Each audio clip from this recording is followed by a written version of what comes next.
लेते रहते थे। सारे देश का राजकाज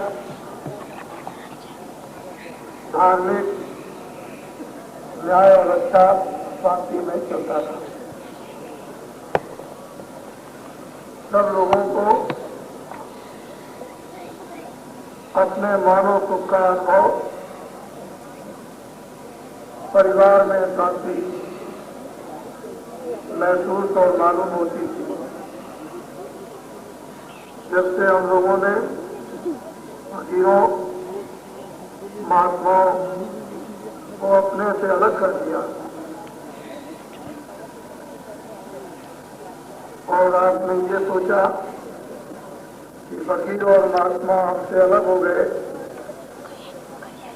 तो इस संसार में हमको बहुत बड़ी चीज मिल जाएगी। ये आपके विचार सब उल्टे, सोचना आपका उल्टा हुआ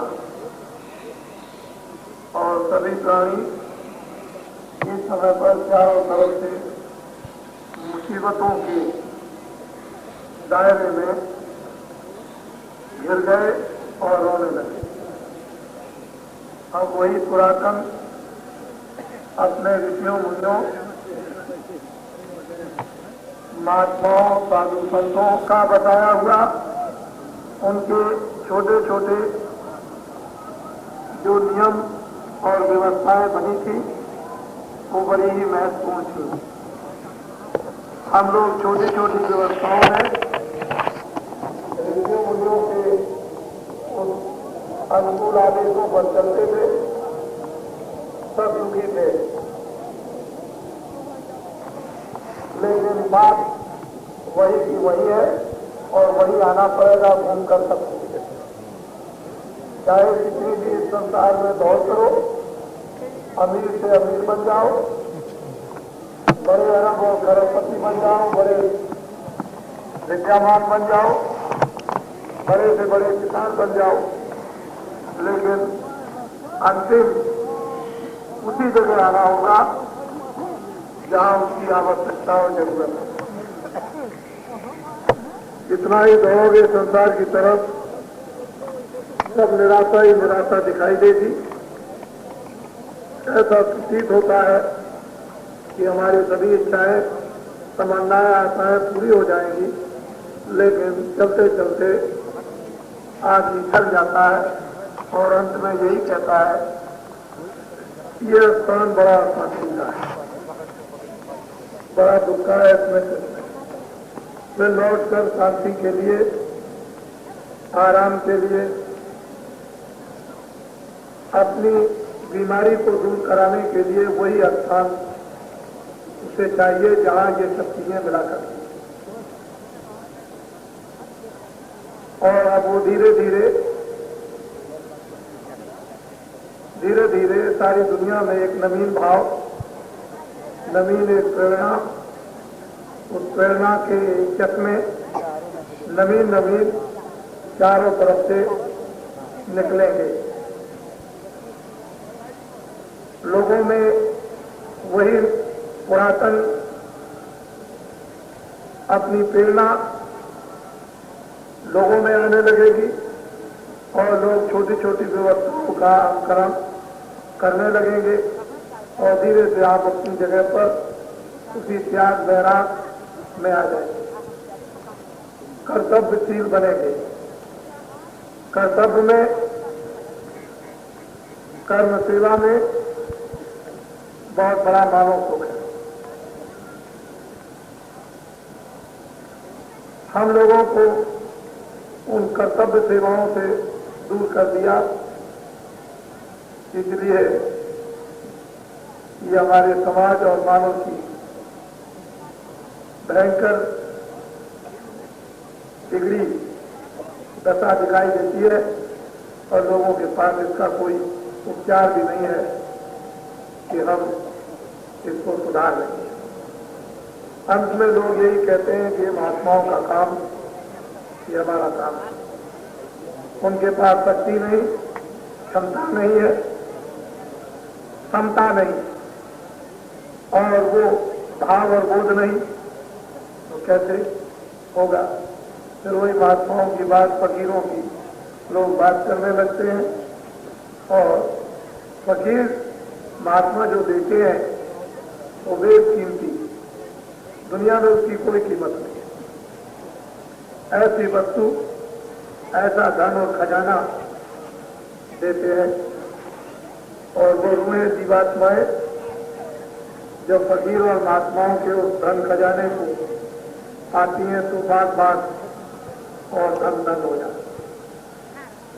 अभी आपने देखा होगा, आज लोग कहते थे कि बड़ी गर्मी है। मैंने भी लोगों से सुना, लेकिन जरा सी देर में ही कुछ मौसम और तो भागना मुश्किल हो गया।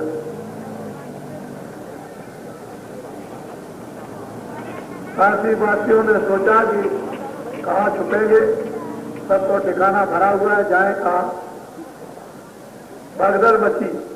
थोड़ी देर और वर्षा हो जाती तो आपको यहाँ का पता चल जाता।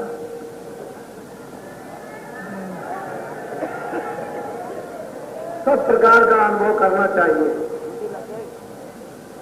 जब तक आप अनुभव नहीं करोगे तब तक वो उस स्थान का आपको आनंद नहीं मिलेगा।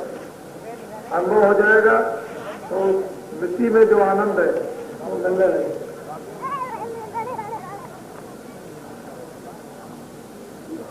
महात्माओं के आश्रमों में और क्या होता था? जमीन पर बैठना, महात्माओं की बात को सुनना, सबके लिए समान स्थान रहता था। लोग जाया करते थे उनके आश्रम में। बड़े बड़े राजे और बादशाह फकीरों के यहाँ अपने अपने बच्चों को भेज दिया करते थे, जाओ पहले शिक्षा लेकर आओ।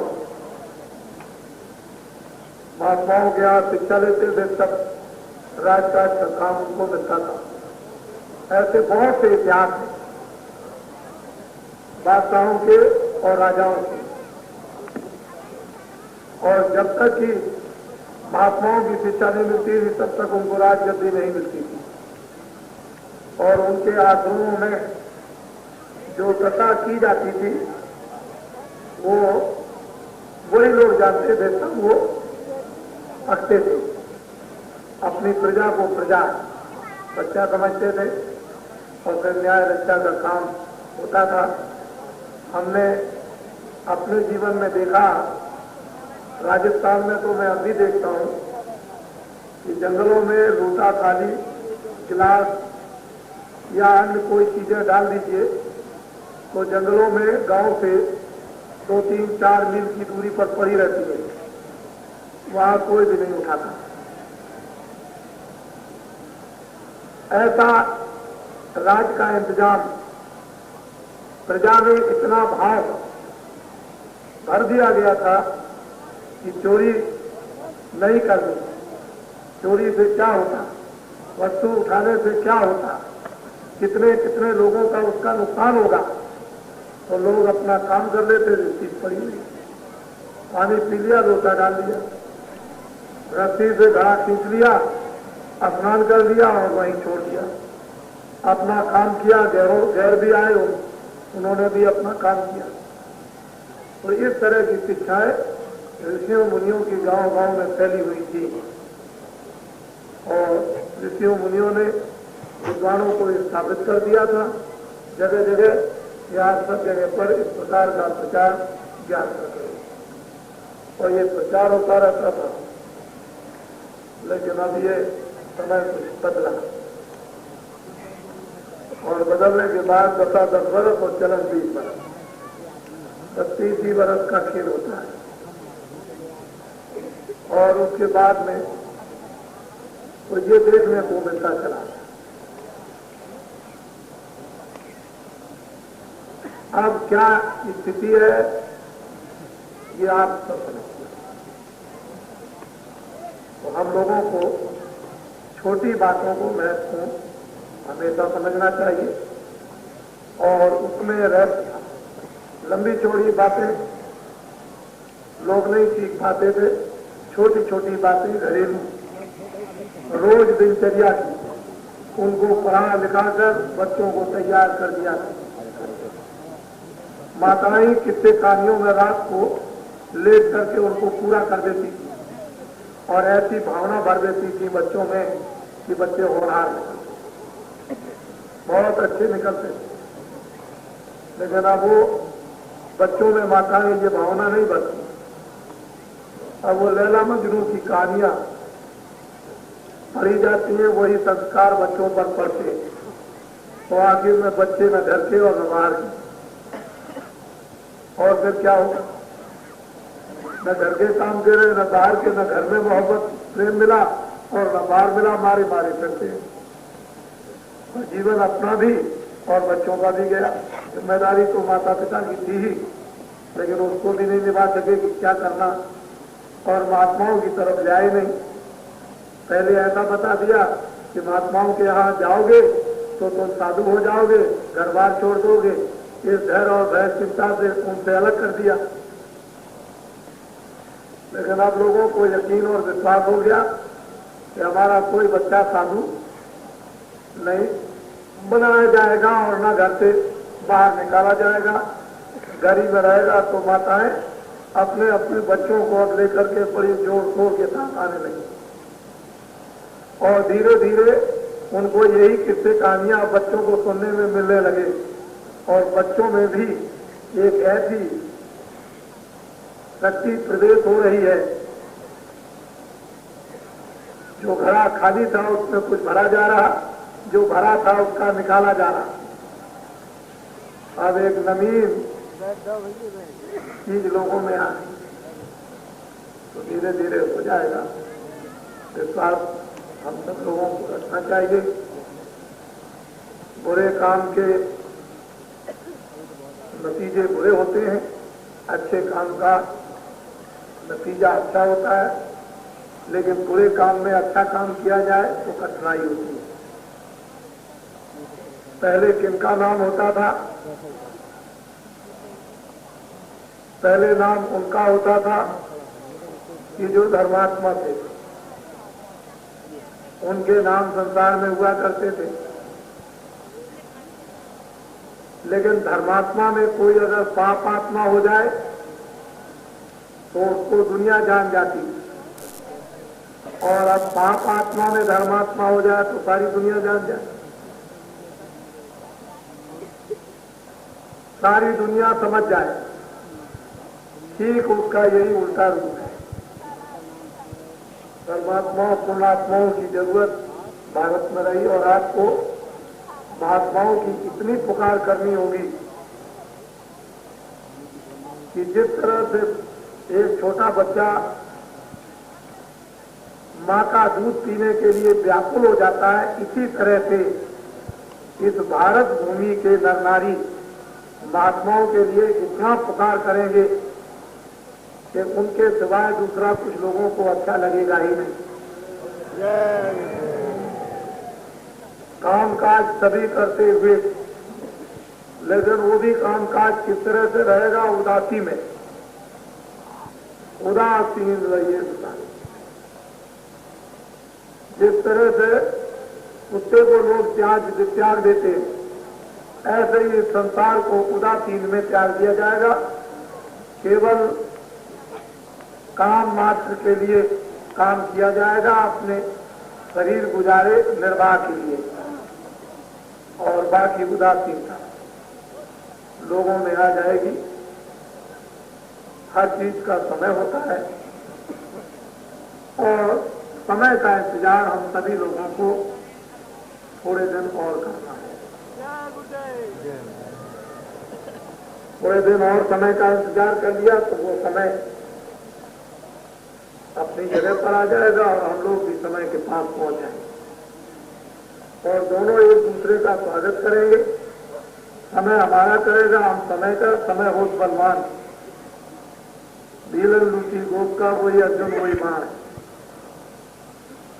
समय बलवान होता है। कृष्ण भगवान ने यही कहा था जब उन्होंने कई लाख ग्वाल बालों को एकत्रित कर लिया तो एक मंच लगाकर खड़े होकर बोले,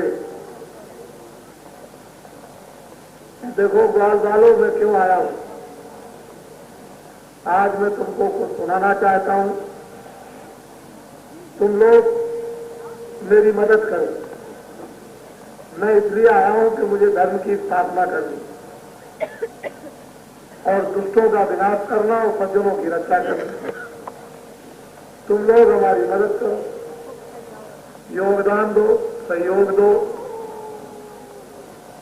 ग्वाल बालों को जब फंसा लिया और ग्वाल बाल प्रेम में बन गए, उन्होंने कहा कि जो हुक्म। आपको ये बात मालूम होनी चाहिए कि कृष्ण भगवान ने क्या नहीं किया। 18 दिन के अंदर महाभारत, और फिर उन्होंने कहा ये अच्छा और ये बुरा, इसको छोड़ दो, इसको अपना लो। तो लोगों ने कहा मुझसे बुराई नहीं छूटेगी। तो कृष्ण भगवान ने साफ कहा कि तुम भी तैयार हो जाओ। उनको ले गए समुद्र के किनारे, एक मंच पर खड़े होकर के जब उन्होंने तकरीर और व्याख्यान 56 करोड़ यशवंतियों को उन्होंने सुनाया तो वो लड़ाई हुई कि समुद्र की घाट निकाल करके जो उन्होंने तो 56 करोड़ यशवंतियों को उसी जगह सुहा कर दिया। फिर उन्होंने कहा देखो अर्जुन, भीम नकुल सहदेव इधर आओ। वो देखो गोपिकाएं जो है लूटी जा रही। तुम अर्जुन हो, तुम्हारे पास धनुष बाण है, और तुम भीम हो, तुम्हारे पास गदा है, और ये वही बाण है जिसको छोड़ देते तो सारा विश्व खत्म हो जाता, जलकर राख।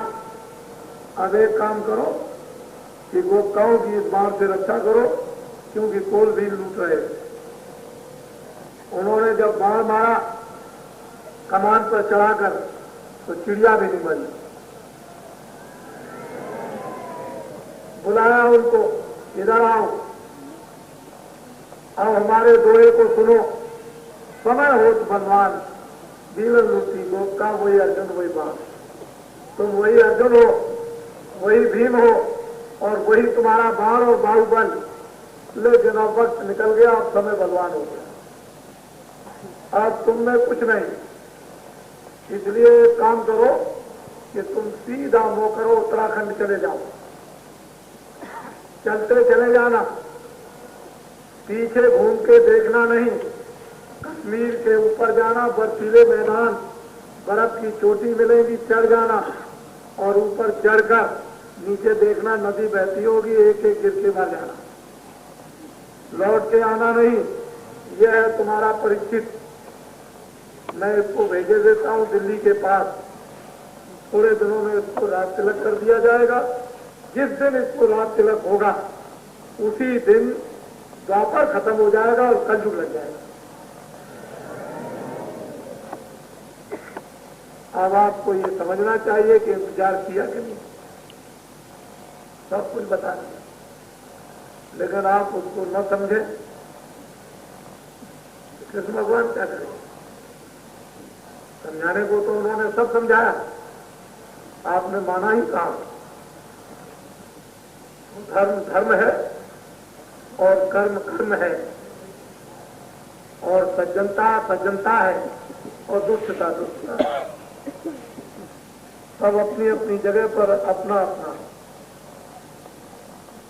गुण और अवगुण दोनों काम करते हैं।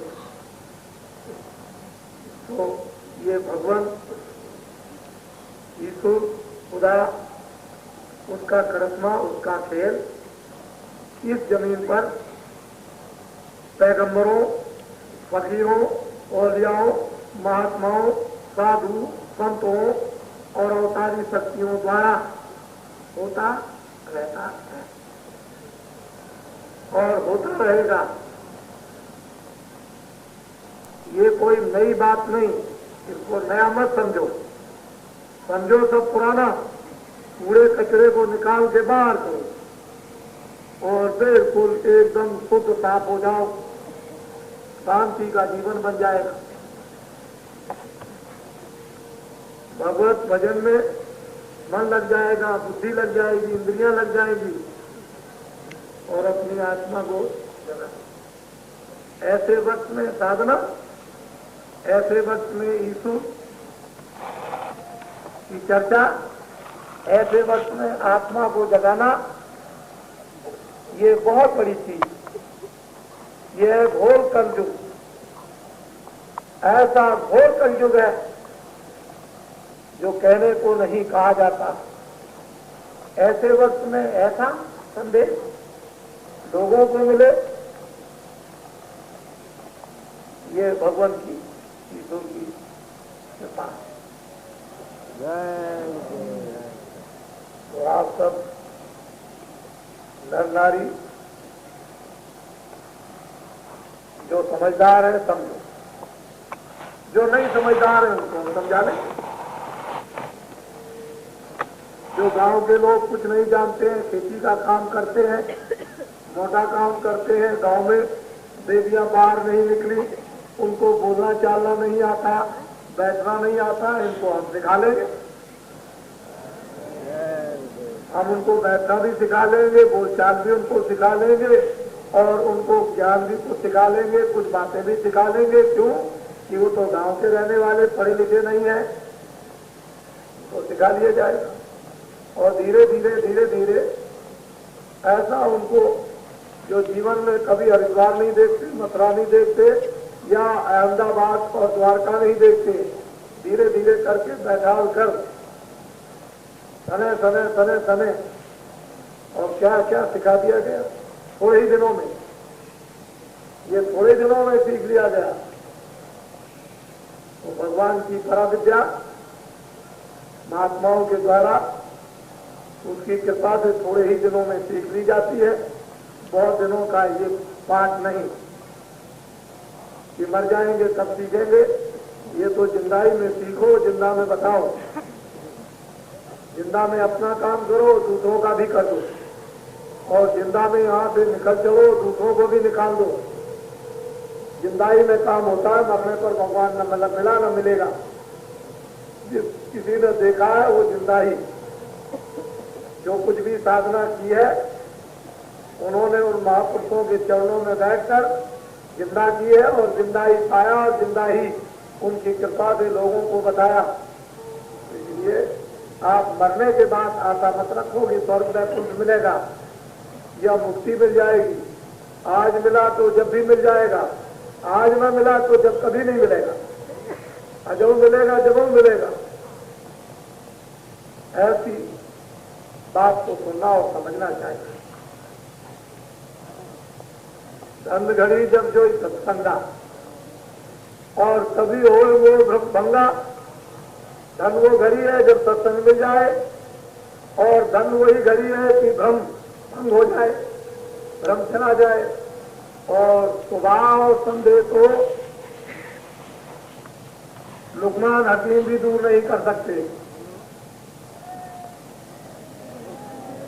और बड़े बड़े संदेह लोगों में रहे उसने और राम ने भी दूर नहीं कर पाया। तो असली बात यह है सत्संग।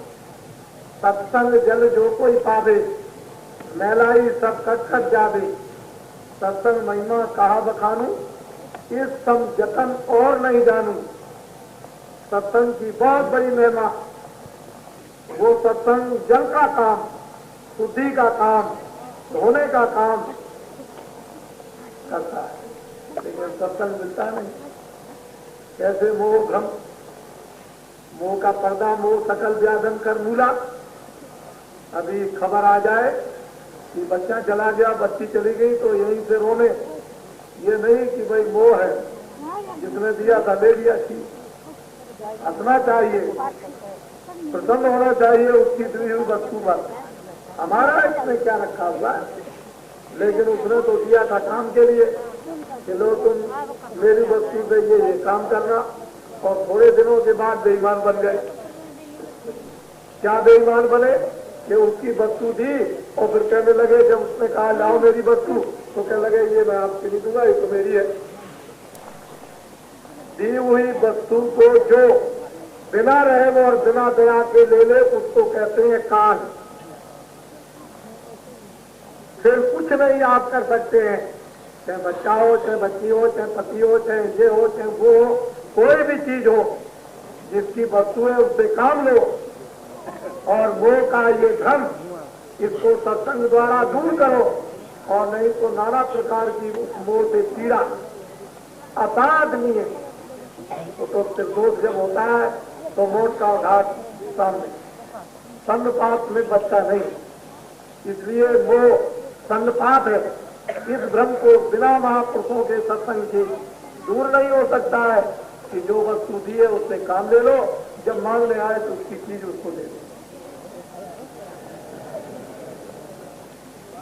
ये आप सुने समझेंगे नहीं, ये दिल दिमाग हृदय में बैठाएंगे नहीं, वो ये आपको पीड़ित करता रहेगा, भ्रम बना रहेगा।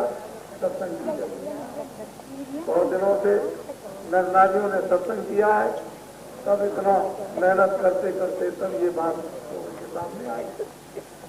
ऐसे पानी बरसात में नहीं बैठे कि ऐसे ही बैठ गए पानी बरसात में, बहुत दिन हो गए, बड़ी ठंडी बड़ी गर्मी, सब कुछ बर्दाश्त करने के बाद सब यहाँ तक पहुंच पाए। और अब वो ये समझते हैं कि हम 1 2 दर्जा 4 दर्जा पास हो गए, और अभी जो आए नहीं है वो तो कुछ जानते ही नहीं, अभी तो उनको सिखाना पढ़ाना पड़ेगा। तो जो 2 4 दर्जा जो पास हो जाते हैं, वो छोटे मोटी चीजों को तो वही पढ़ा दिया करते हैं,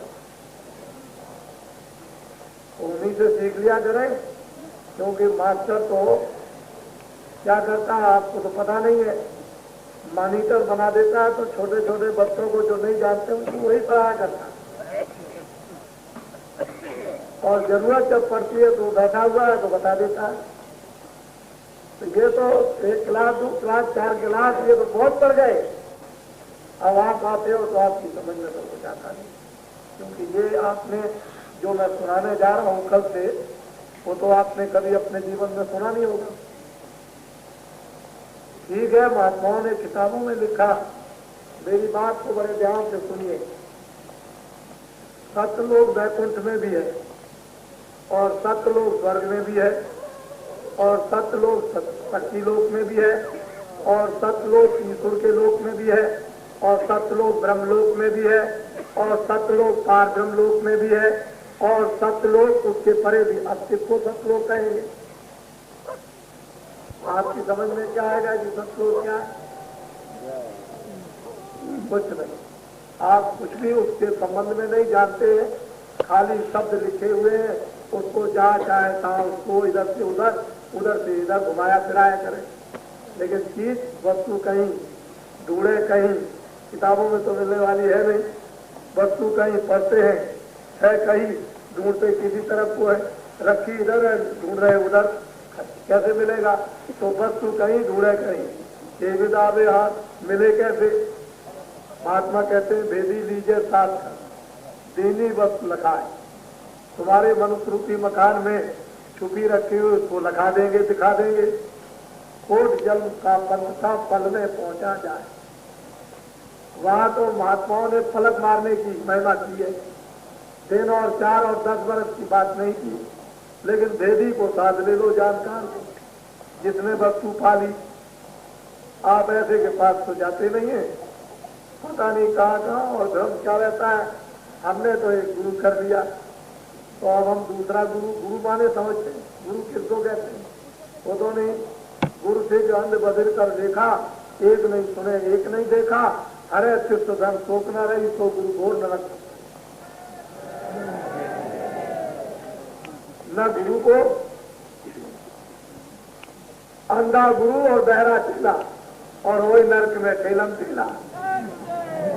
अंधा गुरु हो और बहरा, गुरु न देखता हो और चेला न सुनता हो, दोनों के दोनों नरक। अब ये बताइए किस गुरु की महिमा? तो एक नारद जी का दृष्टांत आ जाता है, उन्होंने बहेलिया कर दिया, कोई कर दिया और ऐसा हो गया होता। वो तो महात्मा कुछ ऐसा तरीका प्रमाण निकाल लेते हैं समझाने के लिए, लेकिन वस्तुतः सत्य क्या है वो नहीं समझते आप। जब गोस्वामी जी महाराज कहते हैं कि सिद्ध के उस शोक को, जन्म मरण की पीड़ा को, उस पाप को नाश नहीं कर पाए, तो गुरु भी गया और चेला भी गया। और वो जो कहता है मैं गुरु हूं, वो तो सबसे पहले नरक में जाएगा। वहां नहीं गुरु नहीं चेला, सब में बोले एक अकेला। वहां न गुरु है न चेला है, लेकिन कहते हैं हम गुरु। भावना भी गुरु की नहीं होनी चाहिए, काम करने की भावना, सेवा करने की भावना होनी चाहिए। बाप को क्या जरूरत है कि मैं बाप हूं, तो बच्चे की सेवा करता ही है, बच्चा अपनी आप बाप कहेगा। सूरज को कहने की क्या जरूरत है, वो तो अपना निकलेगा, दुनिया जानती है। आप कुछ मत कहिए, सामने आएगा। तो चीज है जो सत्य है वो अपनी जगह, पर लोग कह देते हैं हमने तो गुरु कर लिया। अभी तुमने कुछ जाना नहीं, कुछ देखा नहीं, कुछ पाया नहीं, गुरु कर लिया।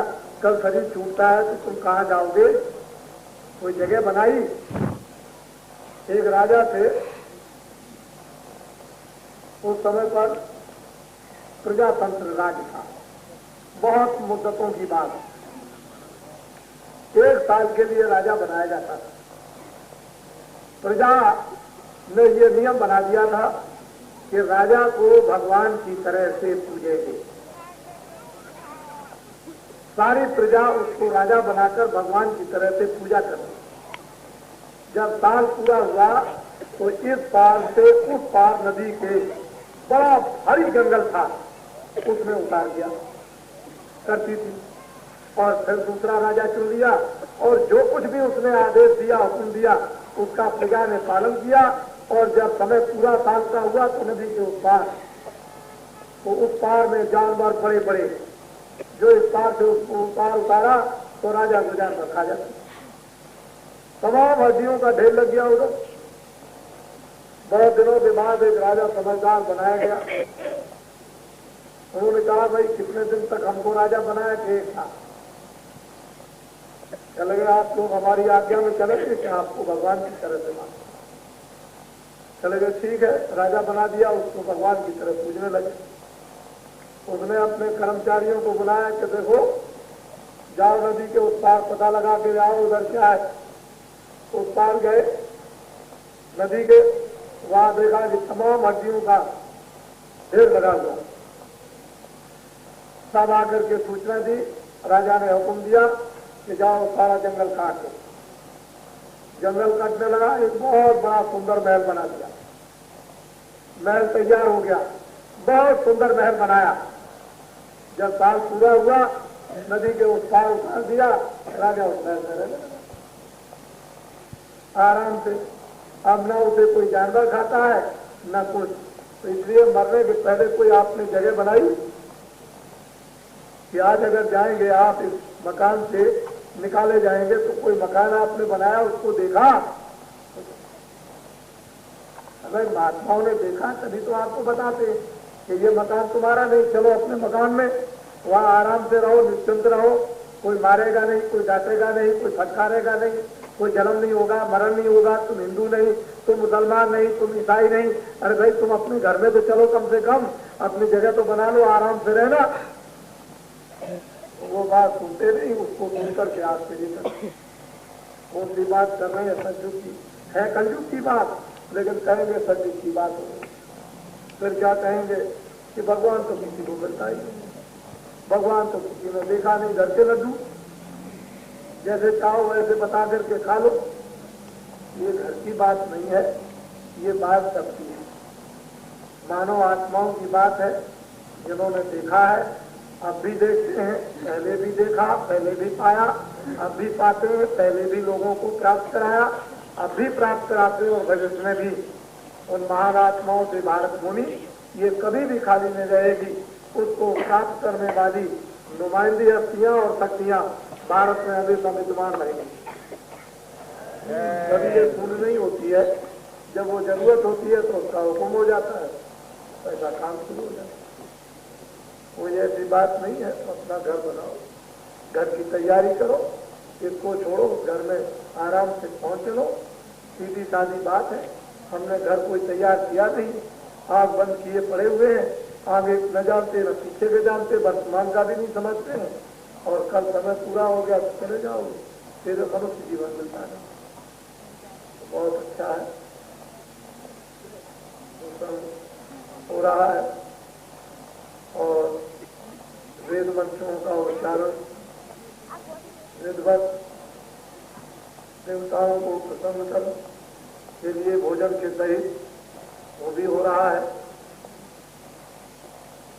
काशी विश्वनाथ उनसे प्रार्थना की जा रही है कि जागिए, क्योंकि बिना आपके जगह धर्म जगेगा नहीं। आपका जागना जरूरी है, तो धर्म जग जाएगा। फिर धर्म जग जाए तो प्रवेश कीजिए, तो वो भी काम हो रहा है। सब काम, इधर सत्संग भी चल रहा, सब एक साथ हो रहे हैं। जिसका जिसमें दिल लग जाए, तबीयत लग जाए, मन लग जाए, इच्छा हो जाए, उसी काम में लग जाए। काम तो यहाँ सब है, यहाँ आप निकल नहीं सकते। ऐसे ऐसे काम यहाँ पर हो रहे हैं, जिसकी जो इच्छा हो।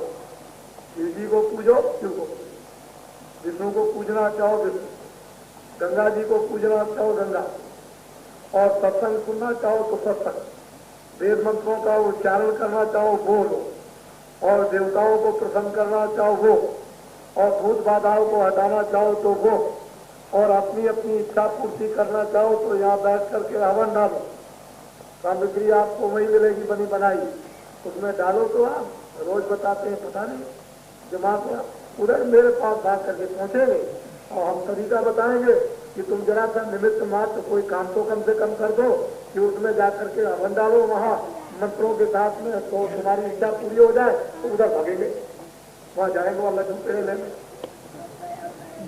अरे लड्डू पेड़े तो मिल ही जाएंगे, लेकिन जरा काम भी तो बता दिया जाए, नहीं तो तुम समझोगे नहीं कुछ, सीधे तो तुम्हारी बात समझ में नहीं आएगी। अगर घुमा करके ले आएंगे तो सही बात समझ में आ जाएगी, और घुमा के नहीं लाएंगे तो सीधी बात समझ में आती नहीं। वो तो चक्कर डाल के आपको सीधे रास्ते पे जाना है, क्योंकि चक्कर में तो फंसे हुए हो, तो सब चक्कर दिखा करके सब रास्ते में दरवाजे पर खड़ा होना है। देखिए है दरवाजा, नहीं तो तुम तो दरवाजा देखते ही सगाग हो जाओगे, तो बड़ा मुश्किल हो जाएगा। इसलिए महात्मा बड़े होशियार होते हैं, वो जानते हैं तुम्हारी हर गति को, हर कोरे को, हर एक मन की चाल को, और हर वासना को सब समझते हैं। कोई चीज नहीं छुपी रहती है, सब जानते हैं। उसी तरह से धीरे से घुमा करके उसी सत्य दरवाजे पर खड़ा करके और झक ऐसे लाइट अभी लगेगी तो इस प्राण से गिरोगे जमीन पर, तो तुम्हारे घर वाले कहेंगे अरे बाबा जी वहां गए थे, तुमको क्या कर दिया। तो ऐसा नहीं करना चाहते, समझ लाइट भी मिल जाए और बेहोशी भी ना आए, होश में रहो और कुछ कहने भी लगो तो ये है नहीं, तुम क्या जानते हो, धड़ाक से गिरोगे अभी जमीन पर, तो अभी वही काशी के लोग वही रुक जाएंगे कि वहां तो सब बेहोश हो जाते हैं, न मालूम वहां क्या होता है, सब बेहोश कर दिए जाते हैं।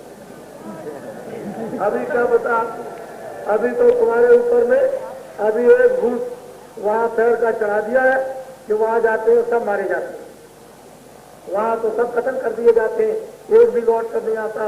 वो भूत तो तुम्हारा उतरा नहीं, ये भूत अगर चढ़ जाए तो बाप रे बाप, तुम तो नदी के पार में हवा में भी ना हो, भाग के चले जाओ उधर को। तो सब रास्ते घुमा करके सीधे दरवाजे पर जब खड़ा किया जाएगा तब फिर आपको ऐसे ये बहुत युक्ति में मुक्ति, युक्ति से मुक्ति, और युक्ति नहीं तो मुक्ति क्या। तो महात्मा समझते हैं जीवों की जुबान जो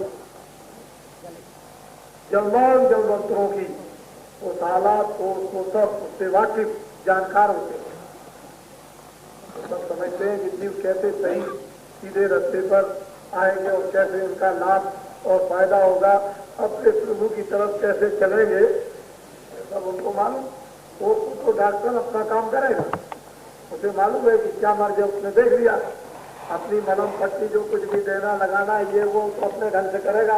आप कहोगे कि ऐसे नहीं कैसे काम करेगा, वो तो चीड़फाड़ अपने ढंग से करेगा, तुम्हारी बात डॉक्टर सुनने वाला नहीं है। चाहे तो किसी तरफ कितना भी चिल्लाओ, तो वो डॉक्टर होते हैं महापुरुष, वो तो चीड़फाड़ करेंगे, तुम रोओगे चिल्लाओगे कि मैं मरा, लेकिन वो जानते हैं कि कितना मर्ज है, तुम उस मर्ज के दर्द में रोते हो, महात्मा कुछ नहीं करते, वो तो ऐसी दवा लगाते हैं, लेकिन तुमको इतना दर्द है कि महात्मा की मीठी दवा तुमको बहुत ही कड़वी और तेज लगती है, लेकिन जब मर्ज कट जाएगा तो इतनी मीठी लगेगी छोड़ नहीं सकते हो। अब हम देखो आपको भी बताते हैं, अच्छा बोलिए अगर हम यहाँ से आज चले जाए तो आप क्या करोगे, रहोगे? नहीं। ये बात, तो ये बातें सब समझदारी भगवान ने आपको बुद्धि दी है, उतना थोड़ा सा जरा सा बुद्धि से काम नहीं किया तो अच्छा रहेगा। और महात्मा सबके हितकारक, किसी का हित चाहते नहीं, जहां पर जो चीज होती है वो अपनी जगह पर उनके लिए आपके लिए सब हितकारक। मैं बंद करूंगा सत्संग, और कल से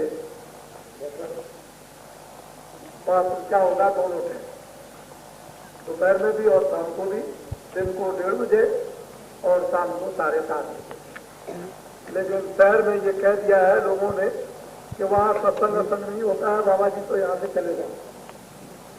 ऐसा शहर में लोगों ने कहा, चाहे जितना तुम कहो, जितनी तुम्हारे पास ताकत हो उतना सब कुछ कह करके आजमा लो, लेकिन शहर के लोग निकल के चले आएंगे, वो कुछ नहीं। तो अपनी करनी में कोई कमी मत रखना, जितने काम करना हो सब करके देख लो, और मालिक का फिर देखो उसका तमाशा। जय गुरुदेव,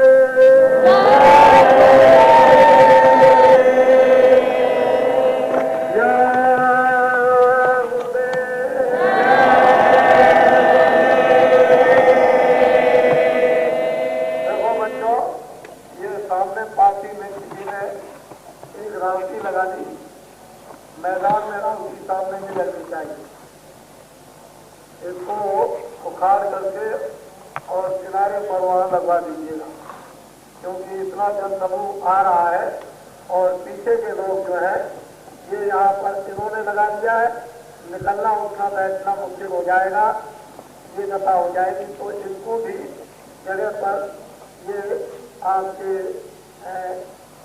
बम होने स्थल समाधि का उसके पीछे जगह है, वहाँ लगा देंगे। आराम से रहो। और देखो बच्चों, कोई अगर भूखा हो कभी आ जाए तो भंडारा तो बता ही दो, क्योंकि इतना वहाँ होता है कि काम करने वाले ही आदमी है, कोई लोहे नहीं। सुबह से लेकर के और रात तक काम करते हैं और काम करते ही रहते हैं। तो कभी कोई आ जाए भूखा हो तो अपने खाना बनाते हो उसको खिलाते। ऐसी बात वैसे तो नहीं है, लेकिन यह है कि किसी में ऐसी बात आ गई हो, अपना तो कभी पूछने जाते नहीं। और आप सब देखते ही हो, हम तो कभी किसी से पूछते भी नहीं है कि भाई तुम कौन खाते हो कौन नहीं खाते हो। हम तो ये जानते हैं भाई कोई भी भूखा प्यासा हो भूखा खाता अपने को तो ये है। लेकिन ये है कि वो जानकारी हो जानी चाहिए।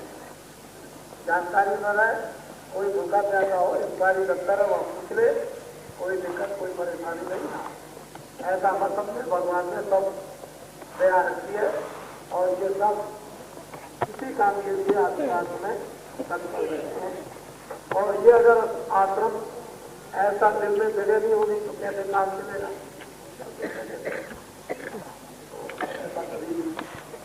कभी भी हो तुरंत उठा के ले जाओ, उठा करके फौरन उसको खाना खिला दो, उसमें फिर देर करने की जरूरत नहीं है। आप और फिर डाल दिए धरना करते कह गए ना, कभी पानी पीने से कभी तरता नहीं रखती। ये अजगर करे न जागरी पंछी करे न काम, दास मनुका कह गए सच्चे दाता राम। सबको देने वाला वो है, कोई नहीं देता। हिले रोजी मौत बाहर है, कोई ना कोई उसने एक तरीका लगा दिया, लेकिन देने वाला वही। और कोई नहीं, वही खुदा देता है, भगवान। और हम लोग अगर वास्तव में उसका यकीन करें और विश्वास करें तो हम सब कुछ ले सकते हैं। यकीन और विश्वास छोड़ दिया है, इसलिए नहीं तो ऐसे कोई बात।